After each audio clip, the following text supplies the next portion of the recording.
Good morning, class. It's our history and civics class. Again, we'll start with pledge. I commit to be vigilant and bear in mind at all times the risk to myself and my colleagues from COVID 19. I promise to take all necessary precautions that prevent the spread of this deadly virus. I promise to follow and encourage others to follow the key COVID appropriate behaviors.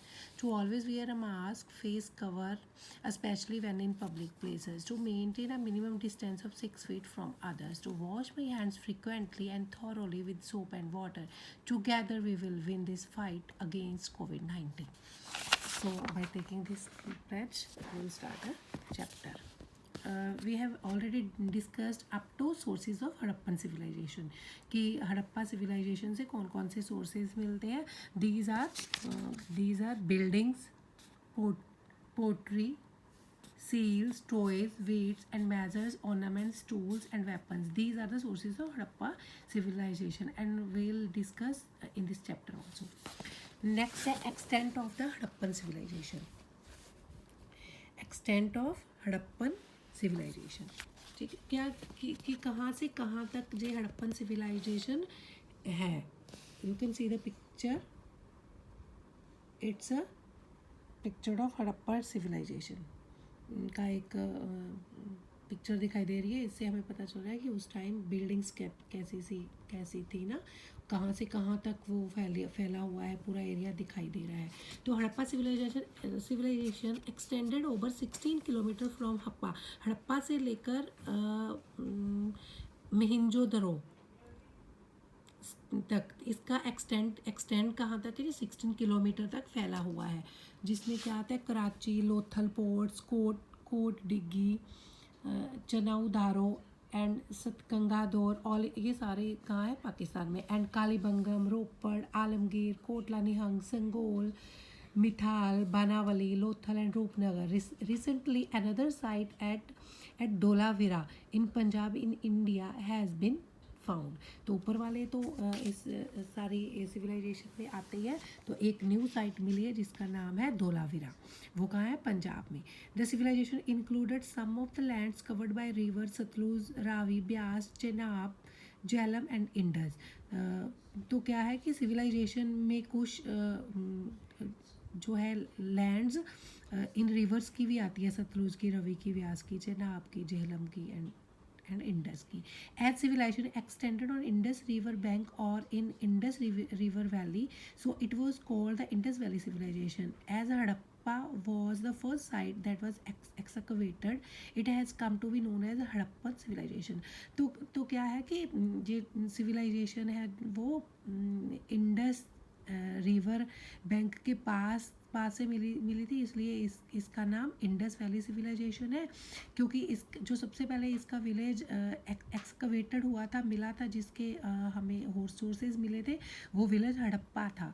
तो इसीलिए वो हड़प्पा इसका name उस Harappa village से, वो Harappa excavation जो सबसे पहले हुई थी, उसे इसका नेम पड़ गया Harappa civilisation. Another chief features of the Harappan civilization. Main features क्या है इसके? फर्स्ट है urban planning. The Indus valley people had an excellent skill in town planning. The streets and lanes of their towns were laid out according to a set plan. These were straight and intersect each other at right angles. The roads were wide enough. For example, the main road at Mohenjo-daro was 10 meter wide.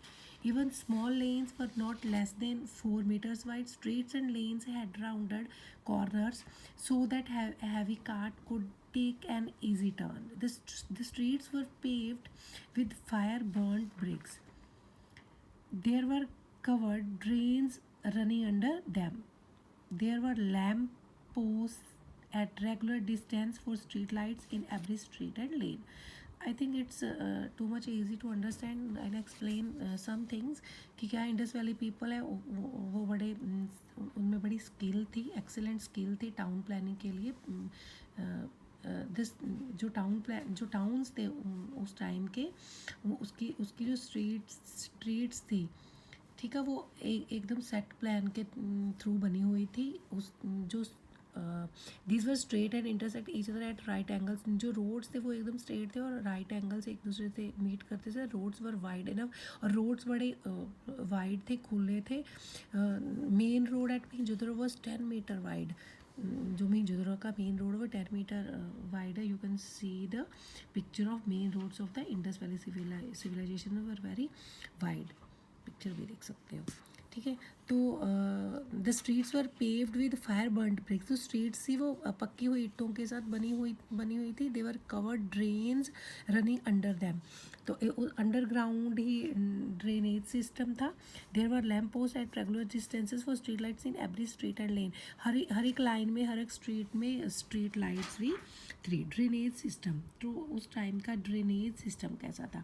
मोहिंजोदड़ो, Lothal and other cities are known to have a good drainage system. House drain emptied into the main drains. The main drains ran under the main street below many lanes.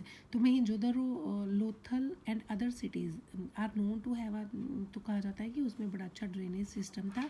Houses drain emptied into the main drain. तो जो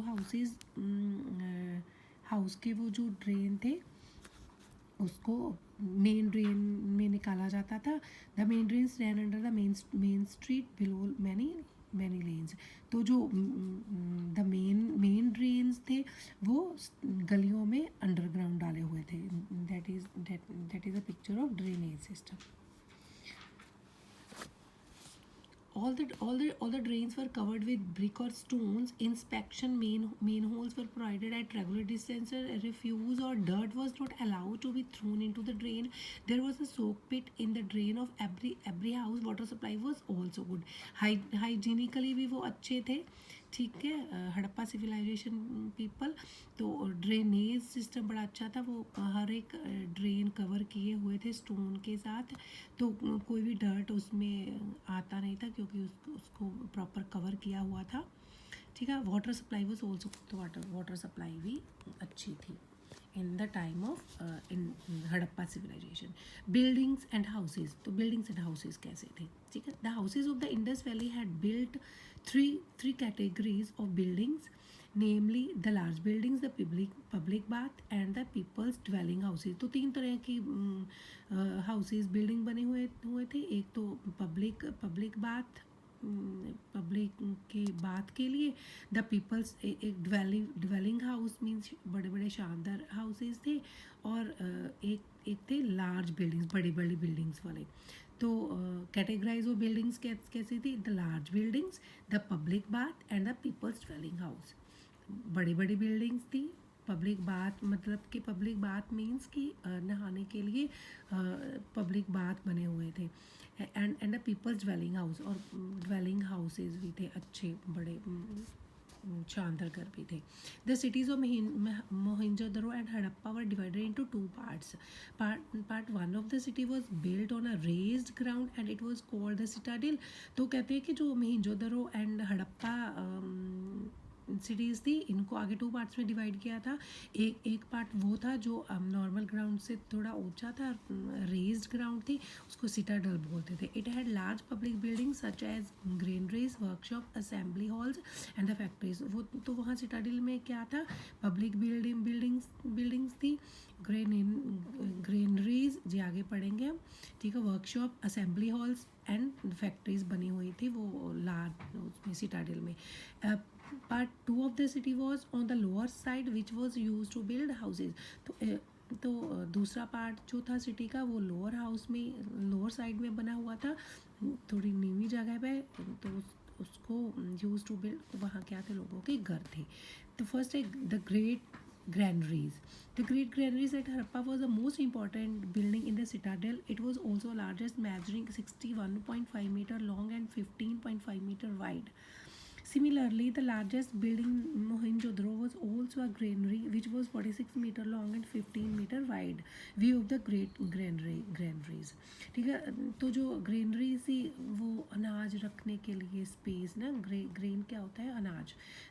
तो हड़प्पा में और जो Harappa city थी उसमें Citadel part में भी बना हुआ था एक ग्रेनरी जिसकी मेजरिंग कितनी थी, कितना लंबा था, कितना वो चौड़ा था, वो 65 मीटर लंबा था एंड 15.5 मीटर चौड़ा था। सिमिलरली द लार्जेस्ट बिल्डिंग, जो मोहनजोदड़ो की लार्जेस्ट बिल्डिंग थी, उसमें भी एक ग्रैनरी थी और उसकी वो थी 46 metre long and 15 metre wide.